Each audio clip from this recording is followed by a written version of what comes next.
Располагайтесь поудобнее, рассаживаемся и получаем удовольствие. Слова будут после фильма. Начинаем. Ветер старший детективы Елсовский кинодасмасының режиссері Сүйін Океев біргелік баш болған топ барыңыздар шоу ушул көркөргөн болушарлардын астында сахнаға чектериңиздер. Құттықтайбыз Сүйін мырза, құттықтайбыз Байкежеге, құттықтайбыз бүт актер орындарына. Мен ойлаймын, аябай жакшы болушу.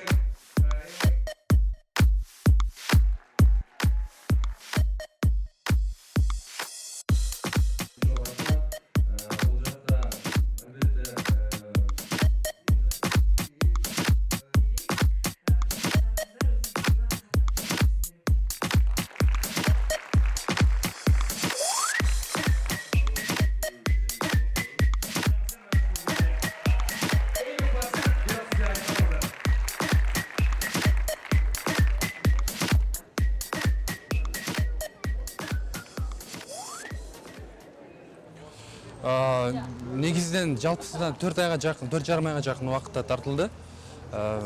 Орчулук, мындай кыйынчылык деген болгон жок. Жакшы бүт барды, мындай өздүн орду менен болду. Актерлор дагы аябай жакшы мыкты аткарып беришти. Мындай алар менен иштегенде мындай эч кандай кыйынчылык да болгон жок. Себеби мүмкүн болушунча профессионал актерлор тандаганга аракет кылдык. Андыктан айтар элем баары өз каалагандай, пландагандай эле болду. Мен негизи ушул кыргыздын тартылган кинолорун калтырбай көрөм да. Мени киноман деп коюшат. Анан албетте кинолорду көрүп бири-бири менен салыштырасың да. Негизи эле ушул Сүйүн Океевди мыкты режиссерлордун катарына кошот элем. Абдан жакты чындыгында.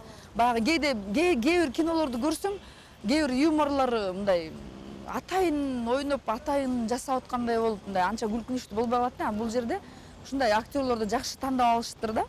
Бул менин биринчи кином, дебюттук кином деп айтсам болот. Кыйынчылык жаралган жок, анткени бул образдын өзүнүн мүнөзү мага жакын экен. Жашоодогу жүргөн турганым окшошуп кетет экен, бир 50% десем болот, 60% окшош экен.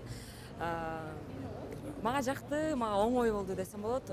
Өтө кыйналган жокмун, өтө мындай эметкен күндөр болгон жок, оор тарткан күндөр болгон жок. Бар ойдогудай сонун өзүмө каалаган образ өзүмө тийди десем болот.